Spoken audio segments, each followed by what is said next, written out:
Ang lihim ng lumang bahay. Noong unang panahon, sa isang maliit na bayan sa tabi ng kagubatan, may isang lumang bahay na matagal nang abandona.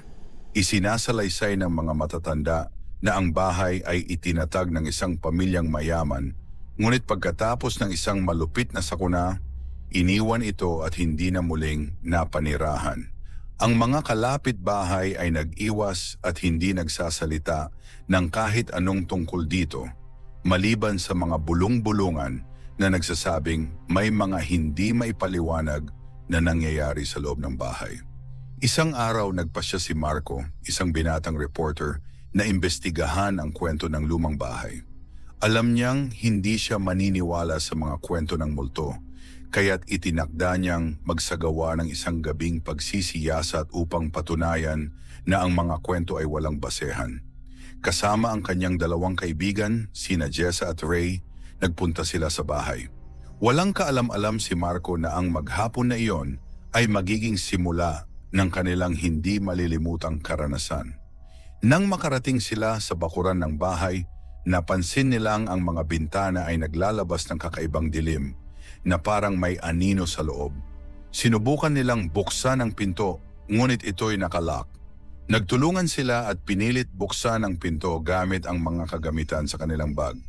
Pagkatapos ng ilang minuto, bumukas din ito. Ang loob ng bahay ay puno ng alikabok at ang mga gamit ay nagkakalat, ngunit may mga pader na may mga luma at durog na litrato. Isa-isa nilang siniyasat ang bawat kwarto hanggang sa makarating sila sa isang silid na may pader na tinatakpan ng makapal na kurtina. Habang binabaybay nila ang silid, nakarinig sila ng malalalim na tunog. Parang may mga yapak na sumusunod sa kanila. Si Jessa ay unang nakaramdam ng kaba. "Tama na Marco, hindi ko na kaya," sigaw ni Jessa. Ngunit si Marco ay determinado pa ring ipagpatuloy ang kanilang investigasyon. Biglang isang malakas na tunog mula sa likod ng kurtina ang nagpahinto sa kanilang mga galak. Ang mga mata nila ay nagliliyab na, puno ng takot, ngunit nagsama-sama pa rin silang nilapitan ng kurtina. Nang kanilang hilahin ito, natagpuan nila ang isang lumang salamin na nakabitin sa dingding. Ngunit ang nakakagimbal ay ang reflection sa salamin. Hindi ang kanilang mga mukha ang nakita nila, kundi isang mag-asawang nakatayo sa kanto, nakasuot ng makalumang kasuotan. Ang mag-asawa, sila ang may-ari, sabi ni Ray habang ang kanyang kamay ay nanginginig. Habang papalapit sila, biglang nagdilim ang buong silid. Ang mag-asawa sa salamin ay ngumiti at tumingin sa kanila.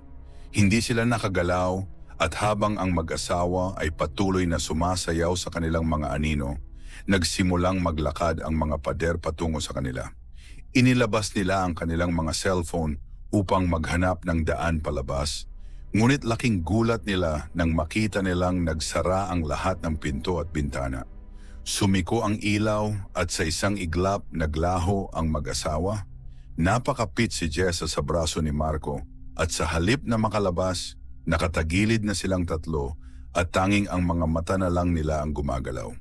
Pagsapit ng umaga, nakita ng mga tao sa bayan ang mga katawan ni Marco, Jessa at Ray na parang nakuha ng kakaibang espiritu. Ngunit wala silang mga sugat. Tanging ang kanilang mga mata na nakatitig sa isang wala sa tamang lugar. Sinubukang linisin ang bahay, ngunit hanggang ngayon, hindi pa rin natutukoy kung anong nangyari sa kanila. Bilang babala, pinapaalala sa lahat ng hindi nakakaalam na ang lumang bahay ay hindi lang isang estruktura, kundi isang puwersa na may taglay na lihim na hindi dapat tuklasin.